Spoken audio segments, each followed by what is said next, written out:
আসসালামু আলাইকুম। চলে আসলাম আবার একটা নতুন রেসিপি নিয়ে। আশা করছি আজকের রেসিপিটা আপনাদের কাছে ভালো লাগবে। তো আমি যেখানে থাকি সেইখানে শাহি চটপটি নামে একটা খুব ফেমাস চটপটি দোকান আছে। তো আমার কাছে সেই শাহি চটপটিটা খুব ভালো লাগে। তো চেষ্টা করেছি আপনাদের সঙ্গে সেইভাবে শেয়ার করতে। আশা করছি ভিডিওটা না স্কিপ করে পুরোপুরি দেখবেন। আমি এখানে আধা কেজি পরিমাণ বুট যে থাকে সেই বুট নিয়েছি, আর এটাকে আমি সারা রাত ভিজিয়ে রেখেছিলাম। আর যখন এটাকে ভিজিয়ে রেখেছি তখন ভালোভাবে ধুয়ে রেখে দিয়েছিলাম।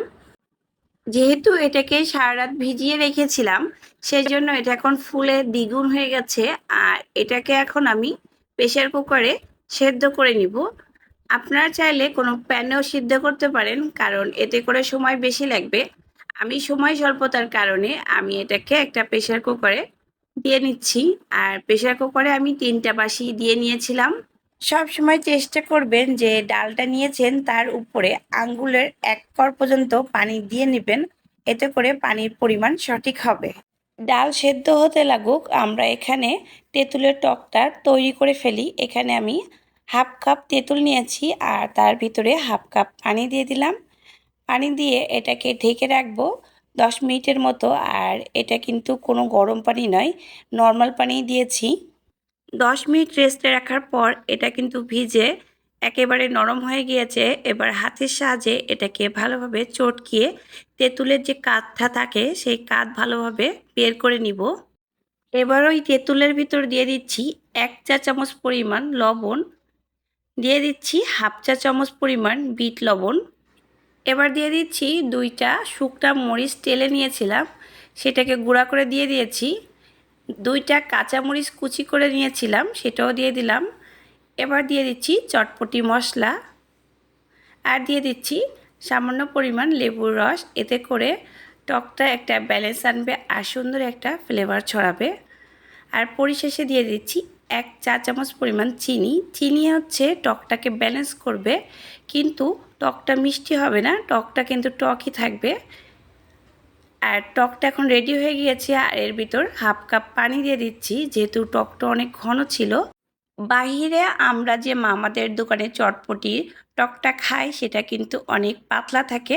ডালটা সেদ্ধ হয়ে গেছে। এবার একটা চুলাতে প্যান বসিয়ে দিয়েছি আর তার উপর 2 টেবিল চামচ পরিমাণ সয়াবিন তেল দিয়ে দিব। তেলটা যখন গরম হয়ে যাবে তখন এ পর্যায়ে এর ভিতর দিয়ে দিচ্ছি 1/4 কাপ পেঁয়াজ কুচি।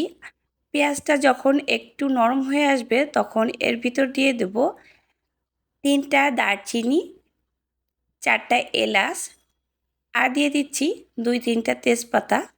এবার পেঁয়াজের কালারটা ব্রাউন কালার চলে আসা না পর্যন্ত ততক্ষণ পর্যন্ত কোনো মশলা অ্যাড করব না। এ পর্যায়ে আমি অ্যাড করছি রসুন বাটা 1 চা চামচ পরিমাণ, আদা বাটা 1 চা চামচ পরিমাণ, আর দিয়ে দিচ্ছি জিরা বাটা 1 চা চামচের কম, হাফ চা চামচ পরিমাণ। দিয়ে সমস্ত মশলাগুলো আমি ভালোভাবে নেড়ে চেড়ে মিশিয়ে নেব, যাতে মশলাতে কোনো প্রকার কাঁচা গন্ধ না থাকে।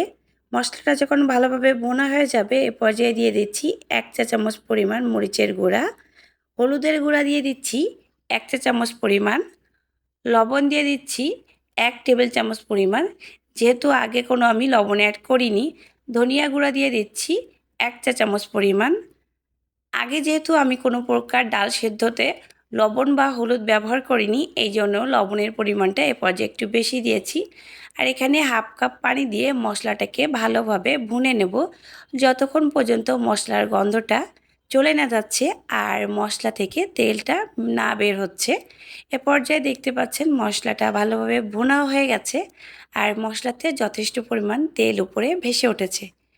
এবার আগে থাকতে সিদ্ধ করে রাখা যে ডালটা ছিল সে ডালটা দিয়ে দেব। আর ডালটা কিন্তু এ পর্যায়ে যথেষ্ট সেদ্ধ হয়ে গিয়েছে। আপনাদেরকে আমি একটা উঠিয়ে দেখাচ্ছি।